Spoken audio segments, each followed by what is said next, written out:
Hello everyone, welcome back to the comp breakdown thingy that I'm doing. Anyway, this time we're talking about dive. Now, dive probably has the most amount of variations from the standard stuff. You could do anti-dive stuff like Vanilla Blaster, and to some extent Bucket falls into this. You could run stuff like Pencil and Edit to open up the short-range roll, but have to play Pencil and Edit very differently to make up for the lack of speed. There's a bunch of different things you could do to evolve on the dive composition. But today I'm going to stick with the standard stuff for now, because I think everything else is pretty theoretical at this point, in terms of like there aren't that many teams running these dive variations right now. This is kind of the main stuff that we are seeing. So, first off, let's talk about paints, in quotations. Try is here because Fizzy is just amazing for everything in these three categories, so it's very useful on a few of the maps, but it really hurts your cooler outfit. It's not too standard.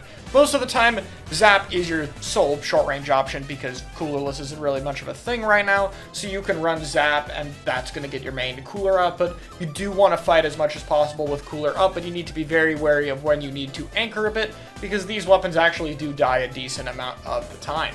So with that being said, let's get into the more interesting of the roles.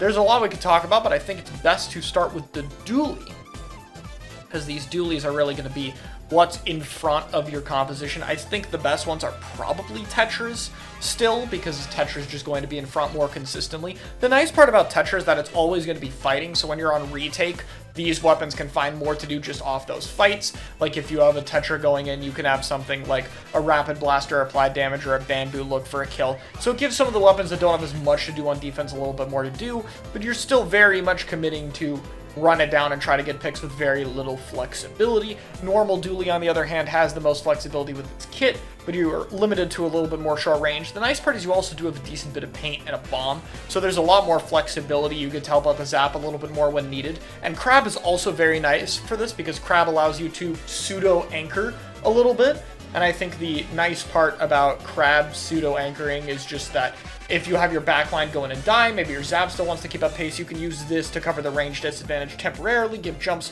while your Zap goes in. So I think that's kind of cool. And then lastly, we have the Dually Squelchers. Custom Dually Squelchers Beacon is also nice for the regroups I talked about, but realistically, these are just kind of more mid-range. You still run in, you still run a bunch of QR, but you kind of take advantage of this weapon's heavy mobility and play off of that. It also probably has even better paint than normal dualies, especially with Super Chump. And Chump is very easy to go in and play off of pace-wise, so I think it works quite well. Sword Roller. I actually realized I forgot something in this list, which is this sword is obviously still a thing here. I guess I'll put it near the back, and I'll explain why later, but I forgot to put that there. Obviously, I think that Stamper and Mint are leagues better for this comp than anything here. I think these are the main things you want to run with this type of composition for a few reasons. For one, mainly you're taking advantage of the dualies going in and doing Sight's amount of damage, and you're kind of comboing off of that for yourself. Mint's combo's a little bit better with the 28 dealing dualies over here, whereas this one combos very perfectly with the 30s. But both of these are just going to be putting a lot of mid-range pressure. It's just going to make them very threatening since they can kill quite easily, and the sword can keep pace with the dually very easily, so it means the dually has a lot of mid-range pressure coming from behind it that's going to cover the range disadvantage, so these just basically supplement each other very nicely. I think that Stamper gives you a little bit more options to cover for the comp's flaws. You have Burst Bomb to cover behind corners a little bit, and you have Caster to get a unique angle to push in, which also synergizes very well with the Whale that's going to be very common with this comp. Mint, on the other hand, though, does have some positives outside of being a bit of a weaker weapon. I think it's a little bit easier into short-range options. The jump is a little bit safer because of the Charge Slash, and Bubble can serve a somewhat similar recall function to Crab. Obviously, you're not getting the long-range pressure or retake out of it, but still, if you have a Bubble, it gives you a tool to regroup, and it can buy a lot of time for your teammates to come back, which is very useful in Dive. Now, despite being called Sword Roller, I threw in a Bucket here, because realistically, Bucket's still pretty fast. It doesn't paint under itself as much, and strikes do disrupt the pacing a little bit, but Bucket's just such a good weapon that I don't really see any reason it wouldn't be able to just fit in this slot if you don't have a sword and do similar things. I don't think it'd be as fast. I don't think the kits would be as synergistic, but the main and special are just so broken that I feel like you could do it in theory. So Bucket's kind of here out of obligation. Now, the roller variation of this I think is okay. I don't think it's as strong, really. I think Roller's main point is kind of just running them as the ability to like play with a double cooler comp and just kind of hold space. The roller's pretty good with dive, obviously. There's a lot of things taking attention, so you can go in a little bit. Roller's bubble functions in many of the same ways as decavs, even a little bit better probably. And Carbon's burst and Zuka is still pretty flexible for helping with the team. I just don't think the rollers work with dualies as well, or if they do, that plus a short range shooter can be pretty awkward range-wise. I almost feel like if you're doing like Zap plus roller, you want one of the other dualies, maybe something like Dualie Sculpture.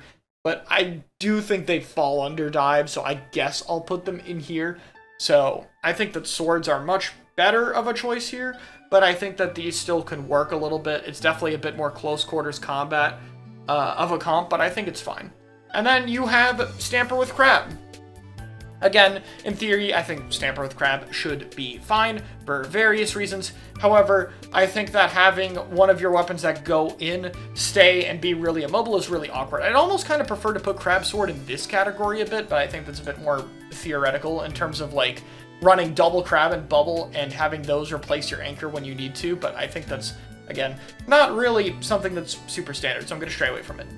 Last up will be the anchor. Like with everything else in the comp, it should be something that can follow up, move quickly, and not really need as much help from teammates. Rapid is probably the most team-dependent one out of all of them, to be fair. But Rapid can be quite aggressive on its own, and its kit is a little bit self-sufficient. You have 2 tools to help with the damage of the weapon, so I think that's kind of useful for going in. And really, this just supplements all the other options really well. You can poke behind corners and do consistent damage those can work off of. The Bamboos are a little bit similar to that. I think they're a little bit less susceptible to being rushed down their own. They're a little bit faster. They paint a little bit more. You get a little bit more bomb access because you don't have a dart.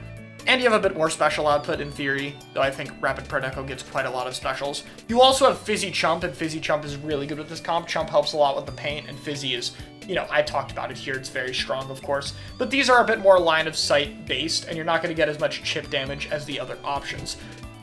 From there, I think it gets a little bit weaker here. You have Rapid Deco, which I think is okay. It's really good into short range stuff in particular, like if you're fighting another dive comp or some more shorter range weapons in general where Jetpack can thrive. But Jet's still a bit risky. It can function as a recall for jumps sometimes, but it can also prevent you from moving forward, which is a little bit risky to trade off here. And I think the main weapon can't really poke as well at a distance as most of the others. It's not even typically really played as an anchor, but I think it kind of does in this comp. I'd say the positive here is Torp is very nice for these comps. It just gives a clear target, and it's very hard to shoot down Torp when you have so many weapons running you down. So I think that's really what makes this kind of work. And then finally is Custom Explo. Again, a bit slower, but I think this still can play pretty fast. It has triple splashdown to get away with the more aggressive positioning and play heavily for trades, but it is going to die more than some of the others. You also do have a little bit better paint and chip damage to be able to work around. I don't think Wellstring is fast enough for this comp, but I think Explo's more selfish attributes lends it pretty well here. Like with Rapid Deco, I think this is a bit better against short range options, particularly since this can also slow other weapons down to pair with some of the other options that you have. Really, that's about it for dive. I think this is just your very aggressive run it down. A lot of weapons that combo very naturally or can have tools to be kind of self-sufficient. Even the rollers kits really help out a lot with that. So that's my thoughts on that comp.